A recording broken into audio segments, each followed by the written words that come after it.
مظبوط، انا ساكنه بعيده عن نيويورك سيتي ب3 ساعات سواقه ناحيه الشمال. بعيد خالص، فوق فوق. انا ساكنه في مدينه اسمها ألباني، او ألباني. المدينه دي في ناس كتير ما تعرفش ان هي عاصمه ولايه نيويورك، يعني هي العاصمه. على عكس اعتقاد خاطئ كتير ان نيويورك سيتي هي العاصمه. هي اكبر مدينه في الولايه ولكن مش هي العاصمه.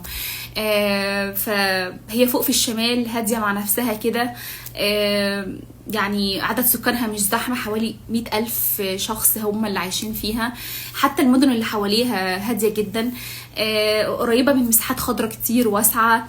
مدارسها هادية، بحس انها عائلات اكتر.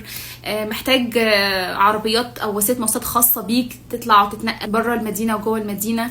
مفيش بقى زحمة الصبوي والقطارات والمتروات والكلام ده كله. يعني بحس انها عائلات اكتر. بحس كمان ان اسعار فيها، او على حسب يعني ما اسمع، ان الاسعار فيها اهدى شوية من نيويورك سيتي. نيويورك سيتي بقت غالية جدا، وانا مبسوطة جدا فيها. هي هادية زيادة عن اللزوم، اوقات بنزهق، ولكن يعني هدوء زيادة عن اللزوم احسن ما يبقى زحمة زيادة عن اللزوم.